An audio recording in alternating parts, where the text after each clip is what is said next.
Audio Jungle.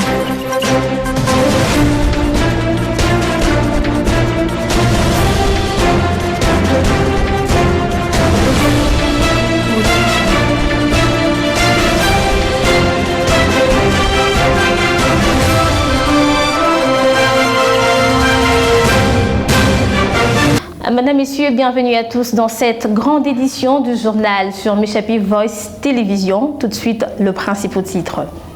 Dans l'actualité, situation sécuritaire au Nord Kivu, la communauté Bouchengue-Houndé soutient les institutions légalement établies et le chef de l'État, Félix-Antoine Tshisekedi, déclaration faite à Kinshasa le 30 avril.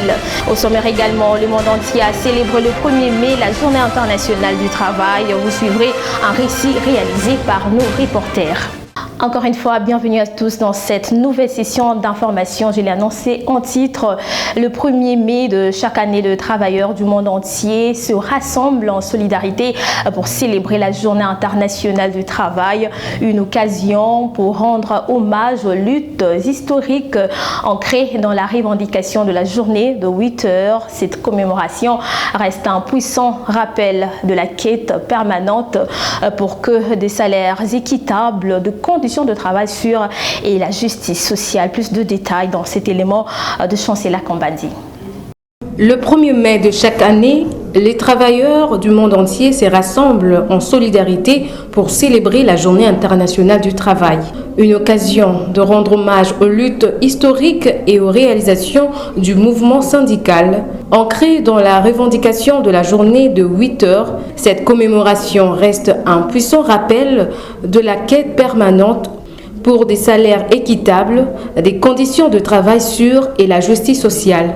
En République démocratique du Congo, la condition des travailleurs reste précaire entre employés et employeurs. La souffrance récurrente qui touche le travail ardu par certains travailleurs. Sur ce, un œil attentif de la part des autorités congolaises est nécessaire pour répondre aux besoins du peuple. En ce 1er mai, un appel est lancé à tous les travailleurs et alliés à se rassembler et à exiger une transformation sociale juste qui place les personnes avant les profits, la dignité avant l'exploitation et la solidarité avant l'exclusion. Bâtissons un avenir où les valeurs sont des moteurs de la justice sociale, non de l'inégalité et de l'injustice dans le monde du travail. À l'occasion de la fête du travail, revivez en image ces moments forts de la remise de financement aux jeunes lauréats du programme de promotion de l'entrepreneuriat de jeunes par la ministre de la Justice et Veille patriotique. En saluant leur audace et leur engagement, Noéla Aïganagato a rendu hommage à cette jeunesse congolaise qui travaille, innove et fait bouger les lignes parce que bâtir le Congo de demain, c'est soutenir ceux qui le construisent déjà aujourd'hui. Regardez. Les jeunes sont formés chaque année, mais en les formant, tous ne reviennent pas pour présenter des projets. On peut former 100, on n'avait que 30 projets.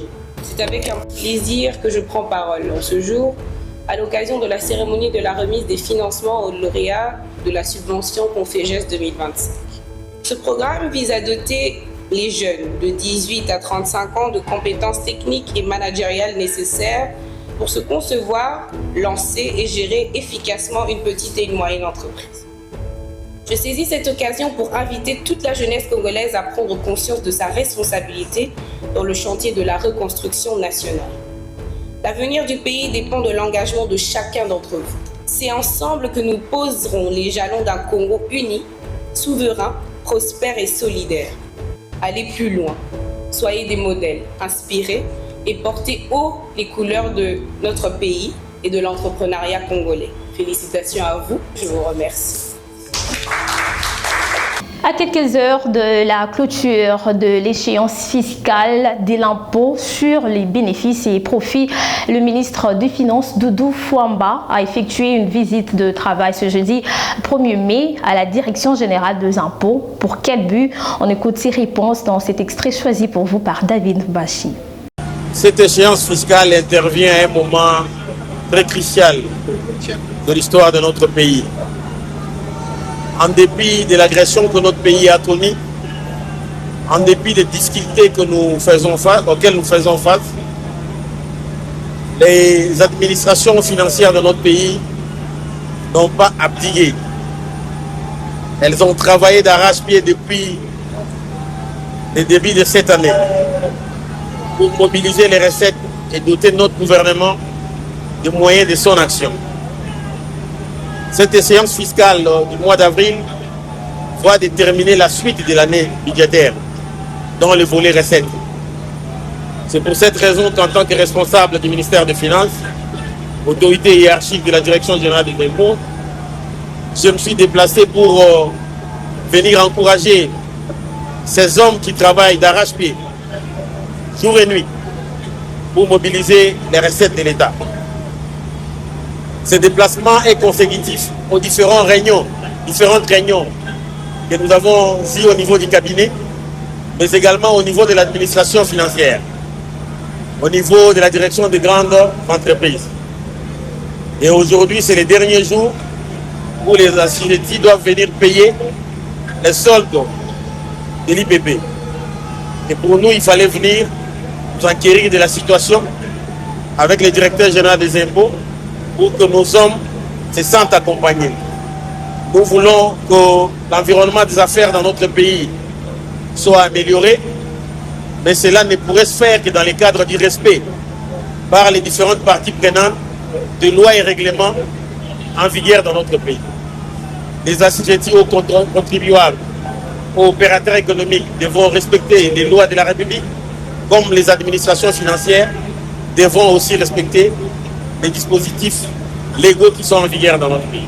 J'ai annoncé en titre, alors que l'Est de la République démocratique du Congo reste en proie à une crise sécuritaire persistante, la communauté Houndé de Kinshasa, à travers sa mutuelle Bushenge Houndé, sort de son silence dans une déclaration solennelle lue le 30 avril à Kinshasa par son président Michel Kilimali Kiangui. Elle salue les efforts militaires et diplomatiques en cours et exprime son soutien au chef de l'État Félix-Antoine Tshisekedi et appelle à l'unité nationale pour faire face à l'agression rwandaise dans l'est de la RDC. Suivez. Déclaration de la communauté Houndé de Kinshasa par rapport à la situation actuelle qui prévaut à l'est de la République démocratique du Congo. La communauté Houndé de Kinshasa, regroupée dans la mutuelle Bushenge Houndé, a évalué la situation politique et sécuritaire de notre pays. Après une étude approfondie de la situation sur terrain, les avancées ci-après ont été remarquées. 1. La pression militaire des agresseurs sur les fronts est contenue par les FARDC et les Wazalendo, malgré l'occupation illégale de certaines localités et les villes de Goma et de Bukavu par les AFC M23 et les RDF. 2. Les avancées diplomatiques qui ont abouti à l'adoption de la résolution du Conseil de sécurité des Nations Unies 2773, au communiqué conjoint de Doha au Qatar entre la délégation de la RDC et les M23 et l'accord de principe de Washington entre la RDC et le Rwanda. Vu ce qui précède, primo, le Bushenge Houndé réitère son soutien à son Excellence, Monsieur le Président de la République démocratique du Congo et chef de l'État, son Excellence Félix-Antoine Tshisekedi Tshilombo, ainsi que toutes les institutions légalement établies. Secondo, le Bushenge Houndé compatit au malheur qu'endurent nos compatriotes en rapport avec toutes les exactions et les violations graves des droits de l'homme.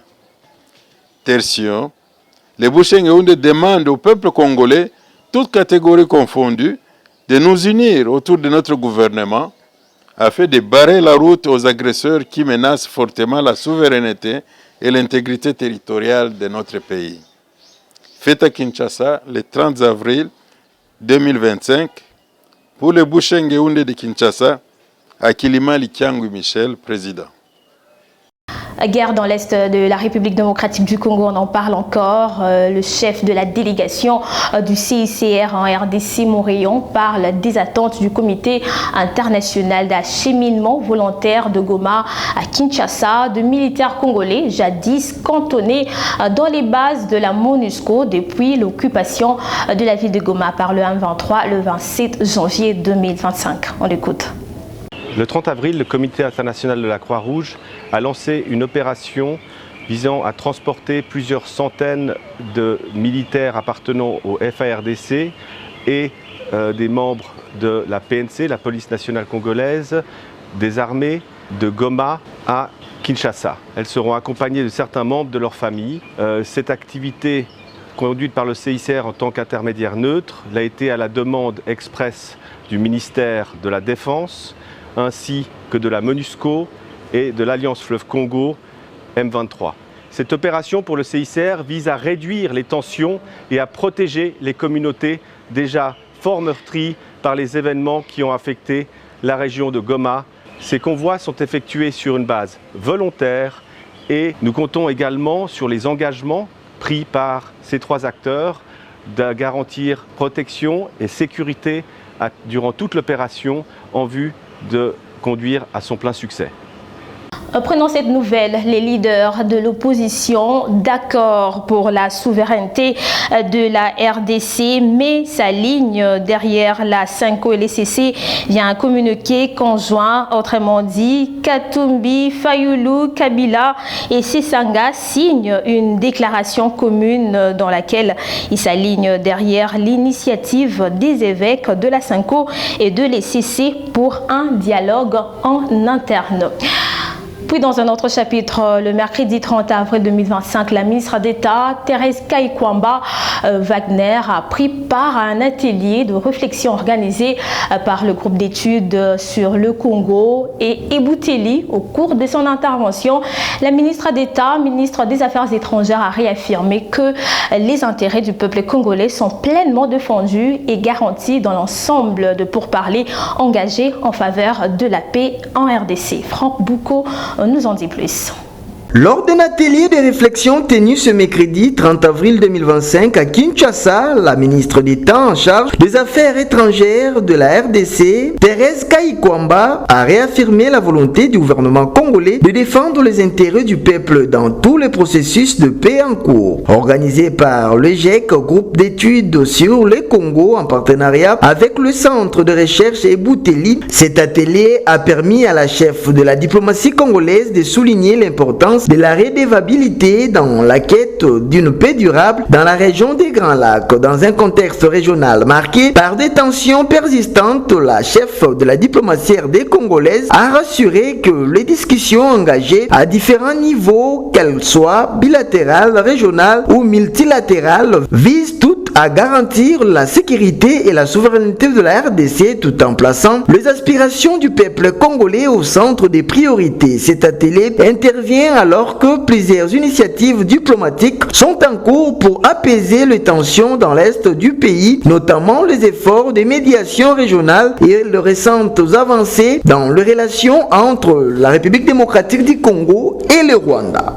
Parlons justice dans ce journal. L'auditeur général de FARDC a saisi le mercredi 30 avril le bureau du Sénat pour obtenir la levée des immunités de Joseph Kabila et l'autorisation de poursuite à son encontre. L'ancien chef de l'État est accusé de trahison, crimes de guerre et crimes contre l'humanité. Le ministre de la Justice, Constant Mutamba, qui l'annonce, assure que les accusations sont étayées par un maximum d'épreuves. On l'écoute. Justice congolaise poursuit les sénateurs avec Joseph Kabila, non pas en sa qualité d'ancien chef d'État, mais en sa qualité de sénateur. Ce conformément aux articles 104, 107, mais aussi et surtout 153 de la Constitution et 120 du Code judiciaire militaire. Dans la mesure où les faits pour lesquels il est poursuivi n'ont pas été commis par lui pendant l'exercice de ses fonctions, alors qu'il était président de la République, ou en dehors de l'exercice de ses fonctions en cette période-là, mais en tant que sénateur à vie. Et de ce point de vue, point besoin de passer par le Congrès tel que le veut l'article, tel que le veut la loi du 26 juillet 2018 portant statut des anciens présidents de la République élus, ainsi que l'article 167 de notre Constitution. Nous attendons donc du Sénat la levée pure et simple des immunités du sénateur à vie Joseph Kabila Kabange, ainsi que l'autorisation des poursuites pour permettre à la justice d'instruire sérieusement le dossier, de le faire fixer devant la haute cour militaire afin d'éclairer l'opinion sur la responsabilité pénale claire de M. Joseph Kabila Kabange sur les massacres qui sont commis dans la partie est du pays par le mouvement M23 et AFC dont il est cofondateur. On change de chapitre pour parler de la 3e édition du Forum du dialogue parlementaire Sud-Sud de l'ACESCA à Rabat, au Maroc, où le président du Sénat, Jean-Michel Samalou Condé, a porté haut la voix de la République démocratique du Congo sur la crise dans l'Est du pays. Ce forum a axé ses travaux sur le thème « Le dialogue internationaux et continentaux dans le pays du Sud comme levier fondamental pour faire face aux nouveaux défis de la coopération internationale et parvenir à la paix, la sécurité, la stabilité, au développement commun. Plus de détails dans cet élément de David Mpaché. Participant à la 3e édition du Forum parlementaire Sud-Sud organisé à Rabat par l'Association des Sénats, Shora et Conseils équivalents d'Afrique et du monde arabe ACCA, le président du Sénat de la République démocratique du Congo a peint un tableau sombre de la situation humanitaire dans l'Est du pays en proie à une crise persistante. D'après un récent communiqué publié par le Sénat congolais, Samalou Condé a plaidé pour l'implication active des Sénats et autres institutions membres de la CCA dans les démarches en cours pour le retour de la paix. Il a évoqué notamment les processus de médiation menés depuis Lomé au Togo, Doha au Qatar et Washington aux États-Unis. Il a également évoqué les soutiens internationaux déjà exprimés en faveur de la RDC, citant la résolution 27 septembre 3 du Conseil de sécurité de l'ONU, ainsi que les condamnations et sanctions émanant de l'Union européenne, des États-Unis, de l'Allemagne, de la Belgique, de la France et du Royaume-Uni à l'encontre du pays agresseur. Il a par ailleurs mis en garde contre toute instrumentalisation des processus de médiation en cours. Selon lui, le dialogue ne doit pas servir d'alibi à certains acteurs impliqués dans le conflit, mais doit s'appuyer sur des engagements clairs et contraignants. À noter que ce forum du dialogue parlementaire s'est tenu autour du thème « Les dialogues internationaux et continentaux dans les pays du Sud comme levier fondamental pour faire face aux nouveaux défis de la coopération internationale et parvenir à la paix, à la sécurité, à la stabilité et au développement commun ». Prenons cette nouvelle. Dans un communiqué rendu public, le vice-premier ministre, ministre de Transport, Voies de Communication et Désenclavement, Jean-Pierre Bemba, rappelle que le seul site officiel pour l'enregistrement et l'obtention de permis de conduire sont ceux de la Commission nationale de délivrance de permis de conduire CONADEP. Le moratoire pour l'obtention de permis de conduire court encore jusqu'au 30 juin 2025. Le gouvernement provincial du Kasaï central s'engage à améliorer les conditions d'apprentissage des enfants en les dotant des outils numériques. Ceci marque un pas vers la transition des écoles de cette province, tel qu'inscrit dans la vision du chef de l'État Félix-Antoine Tshisekedi. On en parle avec David Mpaché. La société de télécommunications Orange a des projets d'accompagnement des écoles du Kasaï central vers la transition numérique. Son directeur régional Grand Kasaï en séjour à Kananga en a fait le point au gouverneur Joseph Moïse Kamboulou Nkoko. Au cours d'une audience lui accordée par l'autorité provinciale mercredi, Junior Mukendi a souligné la volonté de sa société de contribuer à l'amélioration des conditions d'apprentissage des élèves de la région. Comme vous le savez, Orange, en plus d'être un opérateur économique, c'est un partenaire qui accompagne la province dans plusieurs projets. Parmi les projets phares, c'est le volet numérique où nous accompagnons les jeunes. Donc Orange Digital Center, c'est un centre d'accompagnement où nous donnons des formations gratuitement aux jeunes. En parlant des écoles numériques, nous dotons les écoles des outils grâce à la Fondation Orange, des tablettes ordinateurs pour permettre aux apprenants, aux élèves, de s'intégrer déjà sur la partie numérique, digitalisation et d'apprendre avec les outils informatiques. Restons toujours au Kasaï central pour clôturer ici journal à Kananga, le travaux de modernisation de la route Louloa, qui est la route nationale numéro 1 dans cette province, ont débuté. Pendant 7 ans, la circulation devra être momentanément bloquée dans sa partie comprise entre Elf et l'hygiène publique. Christian Chibaka.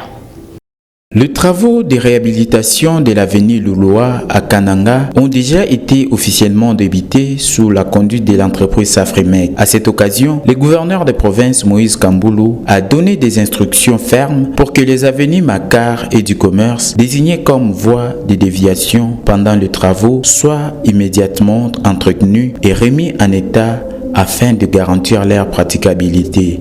Démarrer officiellement les travaux de la chaussée, comme les assainissements étaient déjà terminés sur le premier axe. Pour pouvoir accélérer les choses, nous commençons ici d'abord avec le nettoyage de la chaussée. Ça sera suivi de la scarification, donc toutes les étapes prévues pour refaire une nouvelle chaussée. Nous avons les gens qui viennent de Notre-Dame en remontant. À partir de l'hygiène, ils vont prendre Magare. Pour le retour, c'est à partir du Grand Marché. Passons par l'école Lumière, nous remontons et on ressort sur la radio Kacha. Comme ça nous permettra de travailler dans toute liberté. L'avenue Louloa sera dans un premier temps fermée à la circulation sur les tronçons compris entre la station Elf et les services d'hygiène publique. Ce segment bénéficiera progressivement d'un nouveau revêtement dans le cadre du vaste projet de modernisation de 11 km de voiries urbaines confié à Safrimex. Madame, Messieurs, vous avez compris que c'est la fin de ces journaux, mais avant tout, je vous rappelle le principal titre. Dans l'actualité, situation sécuritaire au Nord Kivu, la communauté Bouchengue-Houndé soutient les institutions légalement établies et le président de la République, Félix-Antoine Tshisekedi, déclaration faite à Kinshasa le 30 avril 2025. Vous avez suivi dans ce journal que le monde entier a célébré ce 1er mai la journée internationale du travail. Vous avez suivi le récit réalisé par nos reporters. Et voilà qui marque une fin complète à cette session d'information. Merci à toute l'équipe rédactionnelle de l'avoir réalisée. Restez en compagnie de programmes de Michapi Voice Télévision car l'info reste en continu.